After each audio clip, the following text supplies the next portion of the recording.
বিশ্বকাপের শিরোপাধারী আর্জেন্টিনা যখন ইংল্যান্ডের বিপক্ষে সেমিফাইনালের প্রস্তুতিতে ব্যস্ত, ঠিক তখনই দলটিকে ঘিরে তৈরি হয়েছে নতুন বিতর্ক। অনলাইনে আর্জেন্টিনাকে 2026 ফিফা বিশ্বকাপ থেকে বহিষ্কারের দাবিতে একটি পিটিশনে ইতিমধ্যে 75 লাখেরও বেশি মানুষ স্বাক্ষর করেছেন বলে জানিয়েছে এনডিটিভি।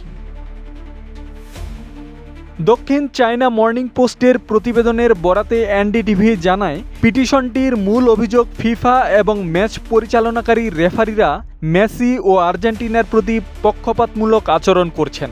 এ কারণে অন্য দলগুলো ন্যায্য প্রতিযোগিতার সুযোগ পাচ্ছে না বলেও দাবি করা হয়েছে।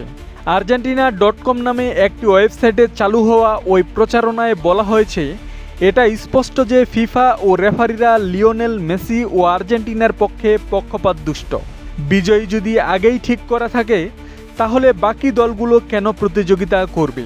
আর্জেন্টিনাকে বিশ্বকাপ থেকে বহিষ্কার করুন এবং সবাইকে সমান সুযোগ দিন।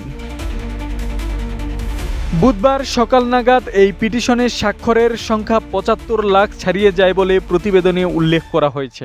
তবে এই পিটিশনের দাবির পক্ষে কোনো প্রমাণ উপস্থাপন করা হয়নি। ফিফাও এ বিষয়ে এখন পর্যন্ত কোনো মন্তব্য করেনি বা কোনো তদন্তের ঘোষণা দেয়নি। ফলে এটি মূলত সমর্থকদের উদ্যোগে চালু হওয়া একটি অনলাইন প্রচারণা হিসেবেই বিবেচিত হচ্ছে। এদিকে এমন বিতর্কের মধ্যেই দ্বিতীয় সেমিফাইনালে মুখোমুখি হচ্ছে আর্জেন্টিনা ও ইংল্যান্ড। ফুটবল ইতিহাসের অন্যতম উত্তপ্ত এই দ্বৈরথে নতুন মাত্রা যোগ করেছে মাঠের বাইরের ঘটনাও। ইংল্যান্ড অধিনায়ক হ্যারি কেইন অবশ্য এসব বিতর্ককে গুরুত্ব দিতে নারাজ। আইটিটিভিকে দেওয়া সাক্ষাৎকারে তিনি বলেন, খেলোয়াড় হিসেবে আমরা শুধু একটি দুর্দান্ত দলের বিপক্ষেই খেলতে নামছি।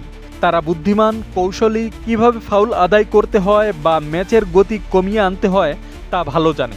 ক্যারিয়ারে এমন অনেক দলের বিপক্ষেই খেলতে হয়। প্রসঙ্গত, ইংল্যান্ড আর্জেন্টিনার দ্বৈরথের ইতিহাসে রয়েছে বহু নাটকীয় ঘটনা। বিশেষ করে 1986 বিশ্বকাপে দিয়েগো ম্যারাডোনার বিতর্কিত হ্যান্ড অফ গড গোল এবং ফকল্যান্ড দ্বীপপুঞ্জ ইস্যু দুই দেশের প্রতিদ্বন্দ্বিতাকে আরও তীব্র করে তুলেছে। এবার সেই ইতিহাসে যোগ হতে যাচ্ছে আরেকটি গুরুত্বপূর্ণ অধ্যায়। আব্দুস সালাম, প্রজন্ম 24।